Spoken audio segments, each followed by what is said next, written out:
নমস্কার। কবিতা পূজার সাজ। কবি রবীন্দ্রনাথ ঠাকুর।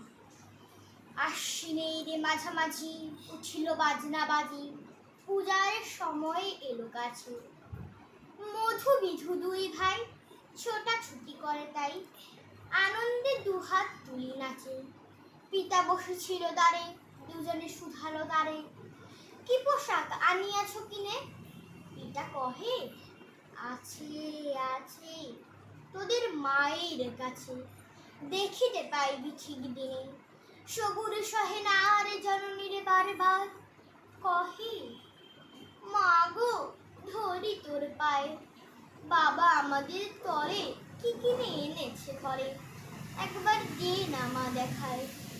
ব্যস্ত দেখি হাসিয়া মা, দুখানি ছিটেলি জামা, দেখাইল করিয়া আলো। মধু কহে আর নেই, মা কহিল আছে, এই একজোড়া ধুতি ও চাদর।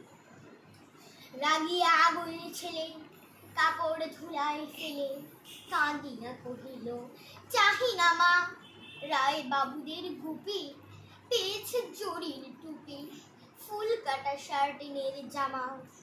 মা কহিল মধু ছি ছি, কেন কালো মিছামিছি, গরিব যে তোমাদের বাপ। এবার হয় নিধান, কত গেছে লোকসান, পেয়েছেন কত দুঃখ দাম। তবু দেখো বহু ক্লেশে, তোমাদের ভালোবেসে সাধ্য মতো এনেছেন। সে জিনিস অনাদরে ফেলিলি ধুলির পরে, এই শিক্ষা হলো এতদিনে।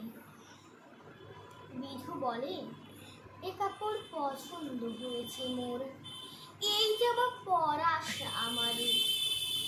মধু শুনে আরো রেগে, ঘর ছেড়ে দ্রুত বেগে গেল রায় বাবুদের দ্বারে।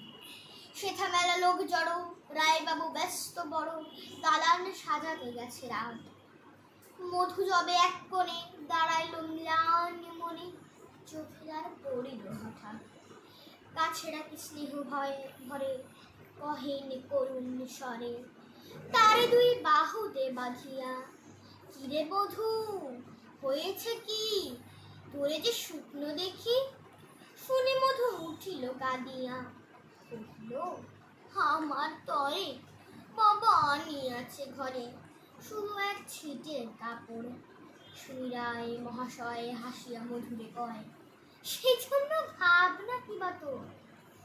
ছেলেরে ডাকিয়া চুপি কহিলেন, ওরে গুপি তোর জামা দে তুই মধুকে। গুপির সে জামা পেয়ে মধু ঘরে যায় ধে, হাসি আর নাহি ধরে মুখে। বুক ফুলাইয়া চলে, সবারে ডাকিয়া বলে, দেখো কাকা, দেখো যে মামা, ওই আমাদের বিধু ছিট পড়িয়াছে শুধু, মোর গায়ে শার্টিনের জামা। মা শুনি কহে নাসি, লাজে অশ্রু জলে ভাসি, কপালে করিয়া করাঘাত। হই দুঃখী হই দিন, কাহারও রাখে না ঋণ, কারো কাছে পাতে নেই খাদ। তুমি আমাদের ছেলে, ভিক্ষা লই অবহেলে, অহংকার কর ধে ধে। ছেঁড়া ধুতি আপনার, ঢের বেশি দাম তার, ভিক্ষা করা শার্টের চেয়ে। আয় বিধু আয় বুকে, চুমু খাই চাঁদ মুখে, তোর সাজ সবচেয়ে ভালো। দরিদ্র ছেলের দেহে দরিদ্র বাপের স্নেহে, শীতের জামাকে করে আলো। নমস্কার।